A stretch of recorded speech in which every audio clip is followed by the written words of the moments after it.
मैं हूं अंकित अवस्थी। आप हैं मेरे साथ में एक ऐसे सेशन में चर्चा करने के लिए जो कि आप लोगों को एक ऐसी घटना की दोबारा से याद दिलाएगा जिसको हम सब ने, जो कि इस एज ग्रुप के हैं, जो न्यूज सुनते हैं और समझते हैं, उन सब ने बखूबी जिया है। जी हां साथियों, आज चर्चा कर रहे हैं बालाकोट एयर स्ट्राइक की और आज चर्चा कर रहे हैं उस घटना की जिसके बाद में अमेरिका तक टेंशन पहुंची थी इस बारे में कि अगर इंडिया और पाकिस्तान एक दूसरे से न्यूक्लियर वेपन यूज करने की स्थिति तक लड़ लिए तो इस दुनिया का क्या होगा। आज के सेशन में हम चर्चा करेंगे एक ऐसे व्यक्ति के दावे का जो व्यक्ति खुद डोनाल्ड ट्रंप के टाइम पर विदेश मंत्री रह चुका है। वो व्यक्ति जो कि इस समय बताया जाता है कि अगर डोनाल्ड ट्रंप को रिपब्लिकन पार्टी ने प्रेसिडेंट उम्मीदवार नहीं बनाया तो संभव है कि माइक पॉम्पियो अमेरिका के अगले राष्ट्रपति के लिए चुनाव लड़े। और तो और इस व्यक्ति के वो अनुभव आपसे साझा करेंगे। असल में ये उस तरह की बातें हैं जो कोई व्यक्ति जब पद पर नहीं रहता और उस पद के अंदर, पद पर रहते हुए जो उसने चैलेंजेस फेस किए, जो कि सामान्यतया पद पर रहते हुए किसी को नहीं बताए जाते, जो बाद की बातें निकलकर आई, आज के सेशन में हम चर्चा करेंगे। इनके ऐसे कौन सी बातें हैं जिस पर जयशंकर साहब ने नाराजगी जाहिर की है और ऐसी कौन सी बातें हैं जो इन्होंने स्वर्गीय सुषमा स्वराज जी के खिलाफ लिखी हैं। आज के सेशन में हम चर्चा करेंगे। काफी महत्वपूर्ण यह सेशन होने जा रहा है। आप सबसे गुजारिश है कि जल्दी से इस सेशन को अपने सभी साथियों से साझा कर दें। चैनल पर नए हैं, लाइक शेयर सब्सक्राइब फटाफट कर दें और खबर जानना शुरू करें। व्यक्ति जिसकी आज के सेशन में हम चर्चा कर रहे हैं, नाम है इसका माइक पॉम्पियो। आपके सामने तस्वीरों में यह व्यक्ति अपनी हाल ही में एक किताब लिखा है और उस किताब में इसने अपने खुद के वो सारे अनुभव साझा किए हैं जो इंडिया से भी जुड़े हैं, दुनिया से भी जुड़े हैं। विदेश मंत्री के रूप में रहते हुए इसकी चर्चा इसने की है। India Pak were on brink of nuclear war after Balakot strike. यानी यह बात तो सत्य है।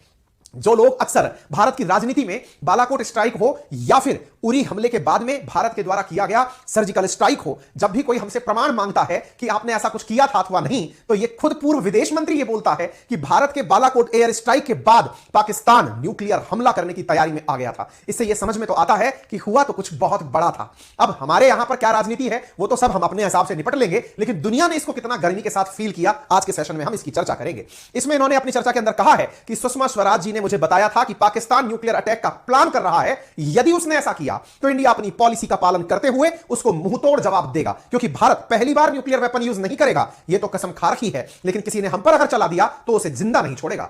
ऐसी स्थिति में इनकी क्या हालत हुई, इन्होंने अपनी बुक में चर्चा की है। इन्होंने कहा कि 2019 में भारत और पाकिस्तान एक दूसरे पर परमाणु हमले के लिए तैयार हो गए थे। शुरुआत पाकिस्तान ने करने की सोची थी, लेकिन भारत ने सोचा था कि नक्शे से ही मिटा देंगे। और यह सूचना अमेरिका तुम्हें इसलिए दे रहे हैं क्योंकि तुम्हें बहुत बड़ा हमदर्द बनने का मजा आता है। ऐसी स्थिति में सूचना जब इनको दी गई, ये खुद बेचैन हो गए। इन्होंने अपनी बातों में स्वीकार किया है। कौन सी किताब में? हाल ही में इन्होंने किताब लिखी है, इसका नाम है never give an inch fighting for America I love. ये वो व्यक्ति हैं जिन्होंने हार्वर्ड लॉ स्कूल से पढ़ाई की है। ये वो व्यक्ति हैं जो कि एक समय पर CIA, जो कि यहां की खुफिया एजेंसी है, उसके निदेशक रह चुके हैं और 18 से 21 तक जब डोनाल्ड ट्रंप का शासन था, ये विदेश मंत्री, क्योंकि यहां पर सेक्रेटरी ऑफ मतलब फॉरेन सेक्रेटरी की पोस्ट होती है विदेश मंत्री की, उस पर आप रह चुके हैं। साथियों, आपको एक घटना याद होगी जिसके ऊपर फिल्म भी बनी, जिसका एक बहुत ही प्रसिद्ध डायलॉग हुआ और डायलॉग था हाउस द जोश। और उस हाउस द जोश का जो डायलॉग था वो आज भी भारतीयों को जैसे ही बोला जाता है तुरंत शब्द निकलकर आता है, हाय सर। ये फिल्म में जो आपने रोमांच महसूस किया, जो फिल्म सत्य घटना पर बनाई गई थी, ये घटना थी उरी के अंदर हुए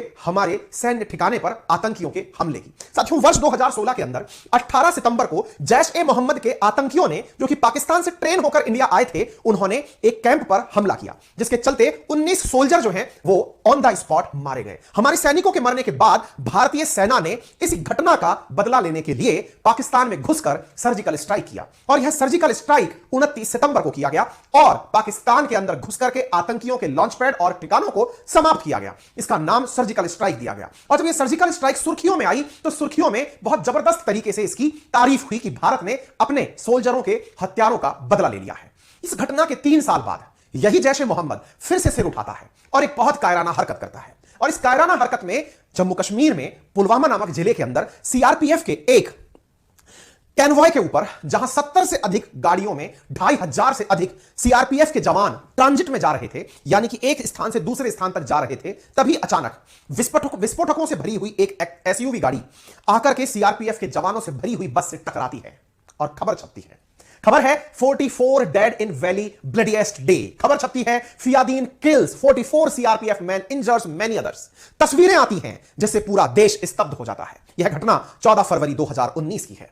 यानी उरी के बाद में जब हम सीधा पहुंचते हैं पुलवामा, तो यह घटना उस समय की सबसे बड़ी आतंकी घटनाओं में से थी। पूरा देश उबल रहा था। इस घटना के बाद में हर भारतीय के मन में अपने भारतीय सैनिकों के प्रति तो सम्मान था ही, लेकिन उससे ज्यादा गुस्सा और उससे भी कहीं अधिक प्रतिशोध की भावना थी। इसी प्रतिशोध की भावना में जिस घटना को जन्म दिया उसकी चर्चा हम करेंगे, लेकिन उससे पहले हमें अपने शहीद जवानों को याद कर लेते हैं। साथियों, 14 फरवरी 2019 को जैश ए मोहम्मद के आतंकियों ने फियादीन हमला किया। श्रीनगर जम्मू हाईवे के सीआरपीएफ का 78 गाड़ियों का काफिला जा रहा था। कई जगह तात्कालिक जो आंकड़ा निकलकर आया वो 40 सैनिकों का था। असल में यहां जो गाड़ियां जा रही थी वो 78 गाड़ियां थी, जिनमें 2547 जवान थे। अधिकांश जवान सीआरपीएफ के वो थे जो छुट्टियां मनाकर वापस घर से आ रहे थे।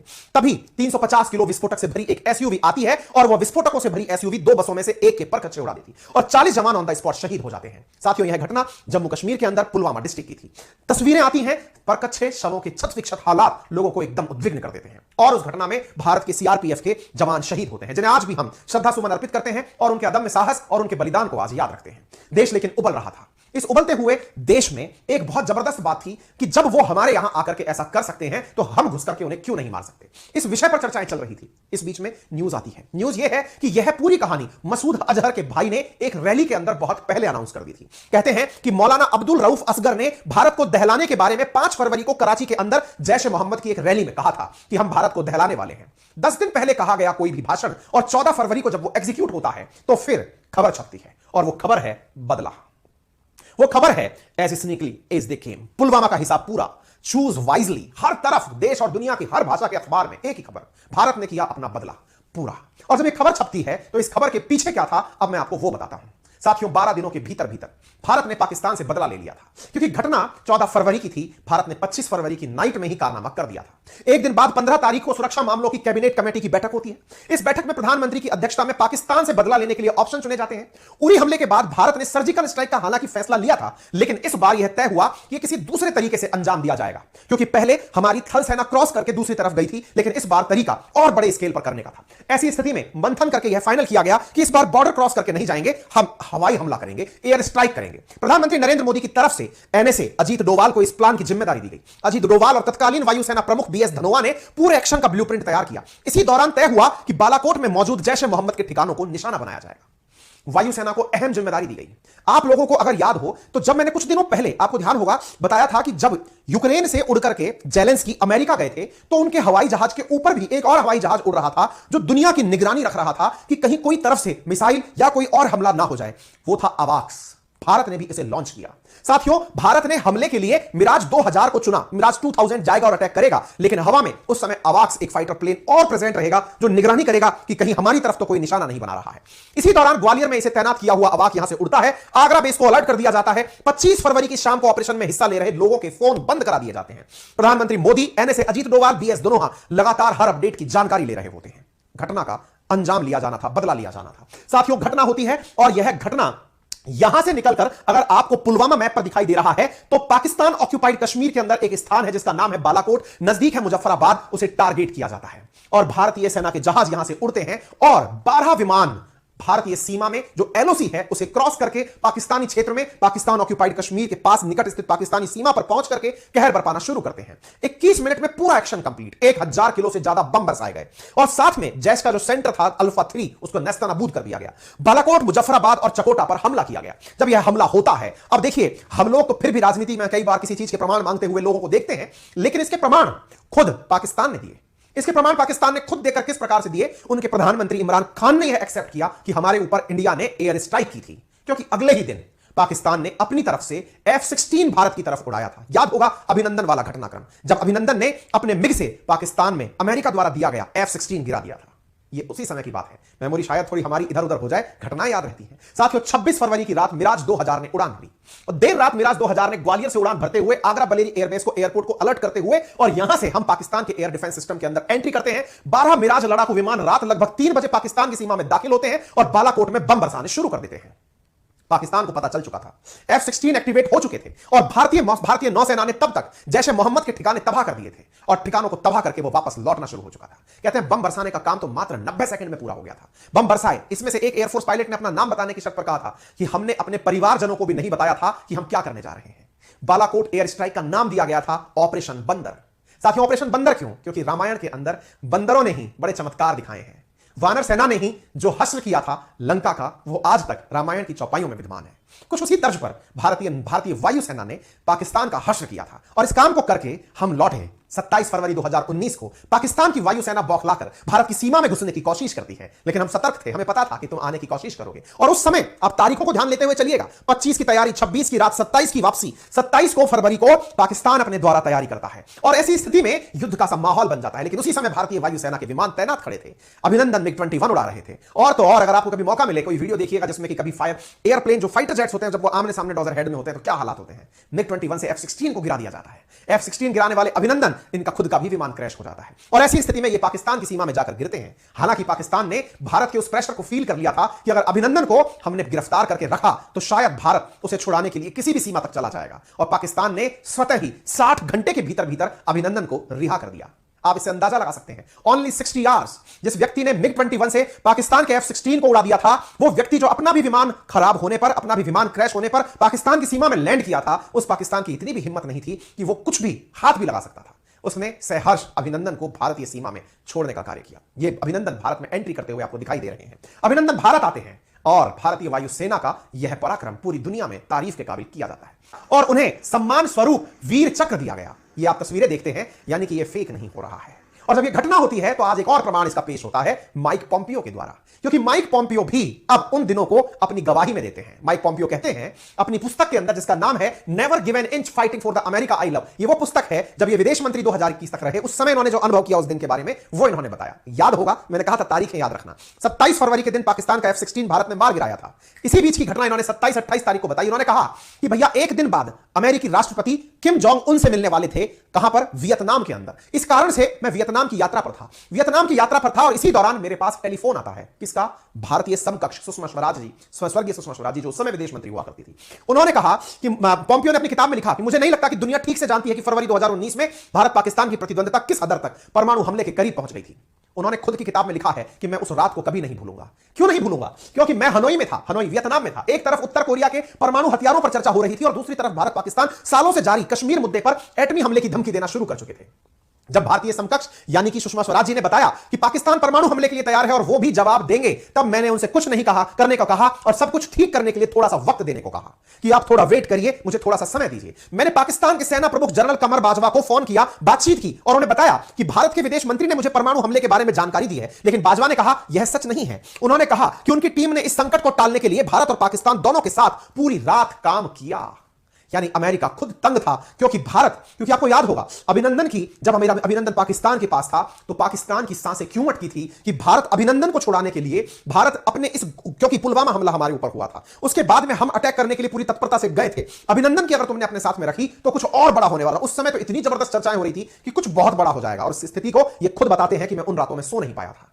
आप देख सकते हैं ये तथ्यात्मक खबर इनकी किताब में भले ही आई हो, लेकिन ये सत्य है, क्योंकि 26 फरवरी को हमारी टीम ने भी इसकी रिसर्च करके जानकारी निकाली तो पता चला कि माइक पॉम्पियो वाकई में उन दिनों वियतनाम थे। उन्होंने जो किताब में जानकारी लिखी है वो सही है। क्यों? क्योंकि वहां पर किम जोंग उन और डोनाल्ड ट्रंप की मीटिंग होने वाली थी। ये उस बात के लिए वहां गए थे। ऐसी स्थिति में जब इन्हें भारत पाकिस्तान की जानकारी मिली, इन्हें मिला कि इंडिया ने पाकिस्तान के ऊपर बम गिरा दिया है, तो इनकी नींदें उड़ना तय थी। अब इस किताब में इन्होंने क्या कहा सुषमा स्वराज जी के बारे में, यह बात भी जान लेना चाहिए। हालांकि इन्होंने अपने द्वारा लिखा कि सुषमा स्वराज जी को मैं मेरा विदेश मंत्री की तरह से मैं उनको अच्छा नहीं मानता। इन्होंने अपने जो लेटर लिखे हैं उसमें सुषमा स्वराज जी के लिए अच्छे शब्दों का प्रयोग नहीं किया है। इन्होंने एक उपहासजनक शब्दों में लिखा है कि उनके बारे में आम भाषा के उपहासजनक शब्द जैसे ना समझ का भी उन्होंने प्रयोग किया। यानी कि सुषमा स्वराज जी को ये ना समझ कहकर संबोधित करते हैं, और उन्होंने लिखा है कि भारतीय पक्ष में मेरी मूल समकक्ष सुषमा स्वराज जी भारतीय विदेश नीति टीम में महत्वपूर्ण शख्सियत नहीं थी। इसके बजाय मैंने प्रधानमंत्री नरेंद्र मोदी के करीबी और विश्वास पात्र राष्ट्रीय सुरक्षा सलाहकार अजीत डोभाल के साथ और अधिक निकटता से काम किया। इनका कहना है कि उनके साथ साथ ये अजीत डोभाल जी के ज्यादा नजदीक थे। 14 फरवरी 1952 को जन्मी सुषमा स्वराज जी का निधन 6 अगस्त 2019 को हुआ था, और यह है जब देश ने पुलवामा हमले में जब अटैक बालाकोट किया था, उस समय विदेश मंत्री हुआ करती थी। तो साथियों, इनके बारे में जो किताब में इन्होंने बात लिखी वो बात इन्होंने आगे लिखते हुए कहा कि मुझे भारत के जो दूसरे समकक्ष आए, जिनका नाम है सुब्रमण्यम जयशंकर, उनको वो संबोधित करते हैं जे नाम से, और उन्होंने कहा कि मैंने उनका स्वागत किया और मैं इनसे बेहतर कोई समकक्ष किसी को नहीं कह सकता। यानी ये जयशंकर की जबरदस्त तारीफ कर रहे हैं। इनकी नजरों में जयशंकर बहुत काबिल विदेश मंत्री हैं। मैं इस व्यक्ति को पसंद करता हूं। अंग्रेजी भाषा, इन्होंने अपने द्वारा लिखी किताब में कहा है कि जयशंकर साहब को 7 भाषाएं आती हैं, उनमें से अंग्रेजी एक भाषा है, और उस भाषा में भी वो मुझसे यानी माइक पॉम्पियो से अच्छे हैं। ये बात इन्होंने जयशंकर के बारे में लिखी, हमारे डॉक्टर जयशंकर के बारे में लिखी। इन्होंने कहा कि जयशंकर बेहद पेशेवर, तार्किक और अपने बॉस और अपने देश के बड़े रक्षक के तौर पर वर्णित किए जाते हैं। हम तुरंत दोस्त बन गए। हमारी पहली मुलाकात में मैं बहुत कूटनीतिक भाषा में शिकायत कर रहा था सुषमा स्वराज जी की, जो कि पहले काफी मददगार हमारे लिए नहीं थी। जयशंकर साहब को पुस्तक में सुषमा स्वराज जी के खिलाफ लिखी गई बातें, यानी कि उन पर लिखी गई आपत्तिजनक टिप्पणी जैसे कि ना समझ, ये पसंद नहीं आई और एस जयशंकर साहब ने अपनी आपत्ति दर्ज कराई है और उन्होंने कहा है कि मैंने मंत्री पोम्पियो की किताब में श्रीमती सुषमा स्वराज जी का जिक्र करने वाला एक अंश देखा है। मैंने हमेशा उनका बहुत सम्मान किया है और उनके साथ मेरे बेहद करीबी और मधुर संबंध थे। मैं उनके लिए इस्तेमाल की जाने वाली अपमानजनक शब्दावली की निंदा करता हूं।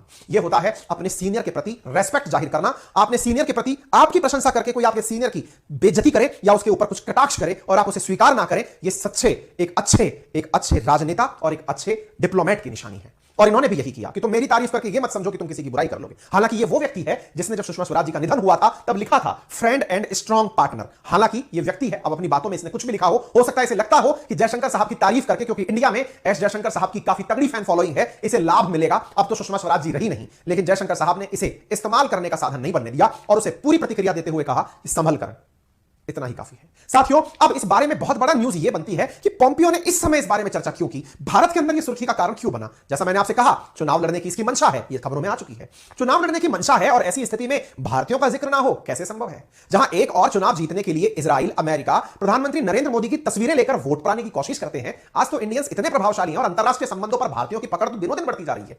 ऑलरेडी 200 भारतीय ऐसे हैं जो दुनिया के 15 देशों में बड़ी की पोजीशंस पर काम कर रहे हैं। तो ऐसी स्थिति में भारत को टारगेट करना बड़ी बात है। भारत को टारगेट करके अपने वोट बैंक को बढ़ाया जा सकता है। तभी तो जहां भारत के प्रधानमंत्री की वर्तमान में स्वीकार्यता दुनिया के सबसे ऊपर मॉर्निंग कंसल्ट के माध्यम से पता चलता है कि सबसे ज्यादा है, तो ऐसी स्थिति में भारत के राजनेता और उनके विदेश मंत्री की पसंद की तारीफ कर पोम्पियो अमेरिका में रह रहे भारतीयों के बीच में अपनी स्वीकारोक्ति चाहते थे। क्यों? क्योंकि ट्रंप ने भी एक बार मोदी जी के नाम का इस्तेमाल करके चुनाव में विज्ञापन चलवाए थे कि मोदी मेरे मित्र हैं। इसका मतलब पोम्पियो भी उनकी राह पर हैं। मोदी की जगह नाम जयशंकर का यूज किया जा रहा है। क्यों? क्योंकि दुनिया में इस समय जयशंकर जी के तगड़े चर्चे हैं। तारीफ करो उनकी, तो तारीफ करने से क्या पता लोगों में पोम्पियो के प्रति रेस्पेक्ट आ जाए कि पोम्पियो अच्छा आदमी है, तारीफ करता है।